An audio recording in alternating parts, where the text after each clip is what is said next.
نحمده ونصلي على رسوله الكريم اما بعد۔ ترجمے والے قرآن پاک کا صفحہ نمبر 924، 25واں پارہ سورہ زخرف، آخری یعنی 7واں رکوع، آیت نمبر 79 تا 83، یعنی 1 کم 80 تا 80 اور 3۔ اعوذ باللہ من الشیطان الرجیم، بسم اللہ الرحمن الرحیم۔ ام ابرموا امرا فإنا مبرمون ام يحسبون أنا لا نسمع سرهم ونجواهم بلى ورسلنا لديهم يكتبون قل إن كان للرحمن ولد فأنا أول العابدين سبحان رب السماوات والأرض رب العرش عما يصفون فذرهم يخوضوا ويلعبوا حتى يلاقوا يومهم الذي يوعدون۔ صدق اللہ العظیم۔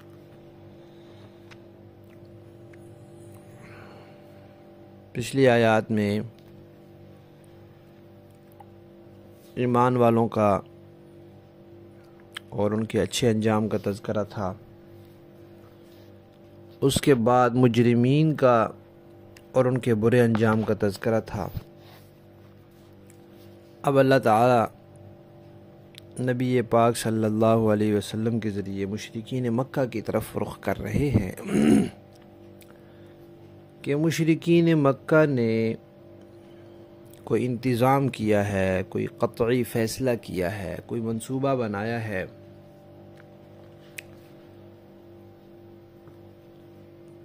اور جب انہوں نے کوئی منصوبہ بنایا ہے تو اللہ تعالیٰ نے بھی کوئی منصوبہ بنایا ہے، انہوں نے کوئی فیصلہ کیا ہے تو اللہ نے بھی کوئی فیصلہ کیا، انہوں نے کوئی انتظام کیا ہے تو اللہ بھی انتظام کرنے والے ہیں۔ اب وہ یہ نہ سمجھیں کہ وہ جو آپس میں مشورے کرتے ہیں اللہ تعالیٰ کو ان کی خبر نہیں ہے۔ وہ 2 آدمی مل کر مشورہ کریں وہ بھی اللہ کے علم میں ہے، یا زیادہ مل کر مشورہ کریں وہ بھی اللہ کے علم میں ہے۔ بلکہ اگر وہ کسی سے مشورہ نہ کرے، خود اپنے دل میں کوئی بندہ سوچے، کوئی منصوبہ بنائے تو وہ بھی اللہ کے علم میں ہے۔ اور صرف اللہ کے علم میں نہیں، اللہ تعالیٰ نے کسی حکمت اور مصلحت کے تحت اس کے لکھنے کا بھی انتظام کیا ہے کہ کرامن کاتبین ہیں، فرشتے ہیں، وہ لکھتے رہتے ہیں، اور قیامت کے دن یہ ثبوت کے طور پہ سارا کچھ سامنے پیش ہوگا۔ مشرکین مکہ نبی پاک صلی اللہ علیہ وسلم کے خلاف مختلف منصوبے بناتے تھے، کبھی ان کو شہید کرنے کا منصوبہ، کبھی ان کو تنگ کرنے کا۔ مقصد ان کا واحد یہ تھا کہ آپ کا دین پھیلے نہیں، آپ کا دین رک جائے، ختم ہو جائے۔ چنانچہ ایک دفعہ انہوں نے مشورہ کیا اور کہا کہ بھئی یہ جو ان کا معاملہ پھیل رہا ہے یہ ہماری غفلت کی وجہ سے پھیل رہا ہے، ہم اگر اس میں غفلت نہ دکھائیں تو یہ مزید نہیں پھیلے گا۔ کیسے نہ دکھائیں کہ یہاں کا کوئی بندہ اگر ان کا کلمہ پڑھ لیتا ہے تو اس کو مار مار مار کے واپس اپنے دین میں لے آئیں، اور باہر کا کوئی بندہ آتا ہے، ظاہر بات ہے مکہ ہے، پوری دنیا سے لوگ آتے ہیں، اب روک تو نہیں سکتے کہ نہ آئیں، لیکن باہر کا کوئی بندہ آئے تو پہنچتے ہی، یہاں آتے ہی اس کے کان بھریں تاکہ وہ ان کے قریب بھی نہ جائے۔ چنانچہ انہوں نے پھر ایسا کیا بھی، جو مسلمان ہو جاتا اس پر خوب ظلم و تشدد کرتے، اور باہر سے کوئی آدمی آتا تو اس کو بھڑکاتے بہکاتے مختلف باتیں سناتے اور دور رہنے کا کہتے۔ ابھی یہ لوگ چونکہ سردار تھے مکہ کے، باہر سے آنے والے بہت سے لوگ ان کی باتوں میں آ بھی جاتے تھے، کوئی نہیں بھی آتے تھے. تو یہاں تک تو اللہ تعالیٰ نے یہ بات فرمائی ہے کہ انہوں نے کوئی انتظام کیا ہے، کوئی فیصلہ کیا ہے، تو ہم بھی انتظام کرنے والے ہیں. انہوں نے یہ فیصلہ کیا ہے کہ اس دین کو روکنا ہے، تو ہم نے یہ فیصلہ کیا کہ اس دین نے غالب ہونا ہے. انہوں نے یہ فیصلہ کیا ہے کہ کسی اور کو مسلمان نہیں ہونے دینا، تو ہم نے یہ فیصلہ کیا ہے کہ جس نے مسلمان ہونا ہے اس نے ہو کر رہنا ہے، یہ کچھ بھی کر لے. اگلی بات پھر یہ فرمائی کہ بھئی ان کے ساتھ گفتگو کریں. گفتگو کا طریقہ کیا ہوتا ہے کہ جو مخالف ہوتا ہے وہ جو بات کہہ رہا ہوتا ہے اس میں اس کو تھوڑا سا ساتھ لے کر چلا جاتا ہے، اور پھر اس کو دکھایا جاتا ہے اور سمجھایا جاتا ہے کہ یہ راستہ آگے سے بند ہے، یہ چلنے کے قابل نہیں ہے، اس پر نہیں چلا جا سکتا. اس کی یہ دلیل ہے، یہ دلیل ہے، یہ دلیل ہے. جب یہ راستہ بند ہے یا یہ راستہ غلط ہے، اس پر نہیں چلا جا سکتا، یہ اس پر ہماری منزل نہیں آتی، تو خواہ کیوں اس پہ چلے. پھر صحیح راستہ سامنے کیا جاتا ہے. یہی طریقہ یہاں بھی رکھا ہے.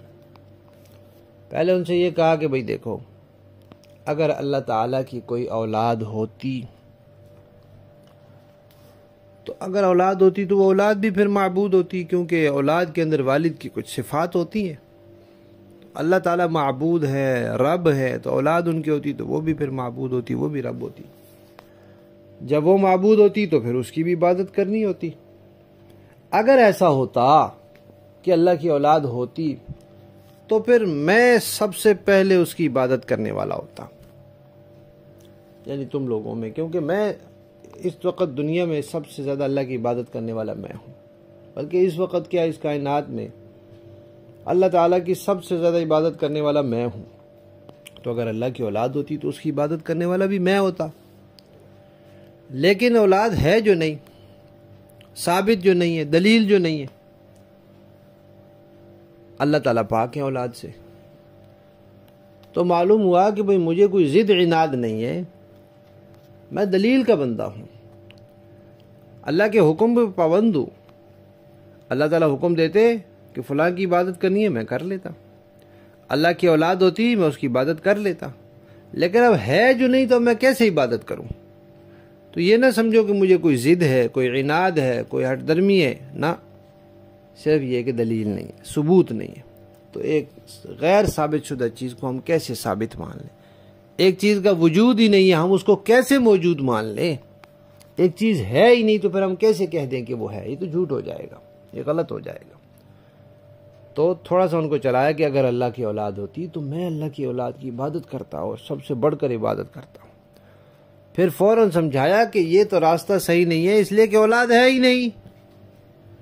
اللہ پاک ہے، جو کچھ تم ان کے بارے میں کہتے ہو وہ پاک ہیں، اور وہ اتنی بڑی قدرت والا ہے، آسمانوں کا رب ہے، زمین کا رب ہے، عرش کا رب ہے. اس کو اولاد کی بھلا ضرورت کیا ہے؟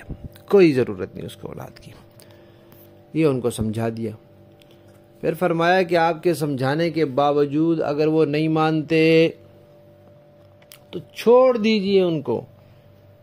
جو ان کے پاس ڈھکوسلے ہیں، جن کو وہ دلائل سمجھتے ہیں، جھوٹی باتیں، من گھڑت قصے، وہ ان کو ان میں پڑا رہنے دیجئے.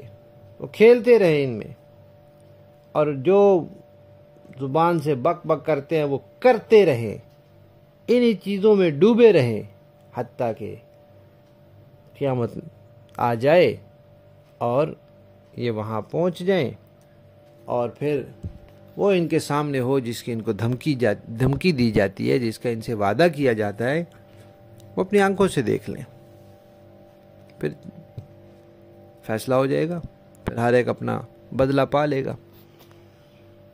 لہذا آپ پریشان نہ ہوں، منوانا آپ کی ذمہ داری نہیں ہے، پہنچانا، سمجھانا اور اس کے بعد پھر ان کو چھوڑ دینا، یہ آپ کی ذمہ داری ہے. لفظی ترجمہ دیکھیں جی. کیا ابرمو، انہوں نے کوئی فیصلہ کیا ہے، انہوں نے کوئی انتظام کیا ہے، امرن، کسی چیز کا، کسی معاملے کا، فَإِنَّا تو بے شک ہم بھی مبرمون فیصلہ کرنے والے ہیں، ہم بھی انتظام کرنے والے ہیں۔ انہوں نے ایک فیصلہ کیا تو ہم نے بھی کیا۔ ام کیا یحسبون وہ سمجھتے ہیں، وہ گمان کرتے ہیں، ان کا خیال ہے کہ انا کہ ہم لا نسمع نہیں سن سکتے سرہم ان کی پوشیدہ باتیں و نجواہم اور ان کی سرگوشیاں، بلا کیوں نہیں سن سکتے، ورسلنا اور ہمارے بھیجے ہوئے یعنی ہمارے فرشتے، لدیہم ان کے پاس، ہر وقت پاس ہوتے ہیں، یکتبون لکھتے رہتے ہیں جو کچھ وہ کرتے ہیں۔ قل آپ فرما دیجئے، ان کانا اگر ہو، للرحمن خدائے رحمان کے لیے، ولدن اولاد، فانا تو میں اول پہلا العابدین عبادت کرنے والا ہوں گا۔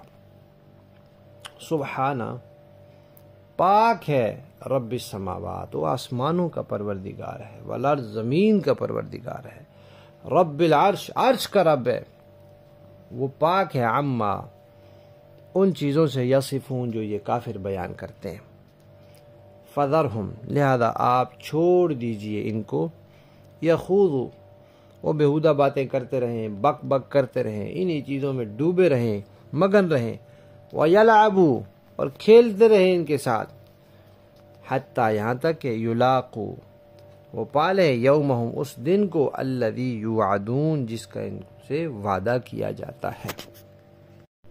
با محاورہ دیکھیں جی، ام ابرموا امرا فإنا مبرمون ہاں کیا ان لوگوں نے کچھ کرنے کا فیصلہ کر لیا ہے، اچھا تو ہم بھی کچھ کرنے کا فیصلہ کرنے والے ہیں۔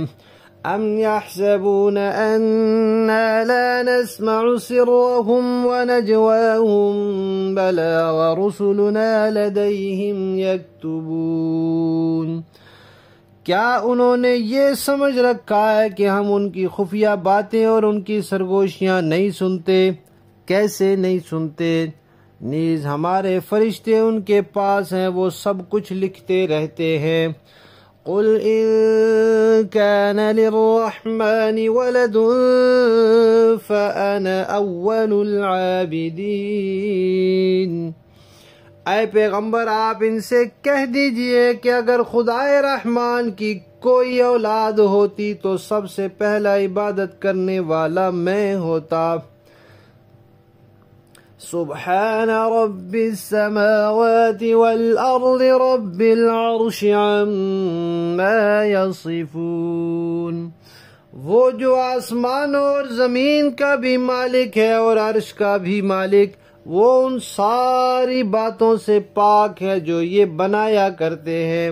فَذَرْهُمْ يَخُوضُوا وَيَلْعَبُوا حَتَّى يُلَاقُوا يَوْمَهُمُ الَّذِي يُوعَدُونَ لہذا اے پیغمبر انہیں اپنے حال پر چھوڑ دیجئے کہ یہ ان باتوں میں ڈوبے رہے اور ہنسی کھیل کرتے رہیں یہاں تک کہ وہ اپنے اس دن سے جا ملے جس کا ان سے وعدہ کیا جا رہا ہے۔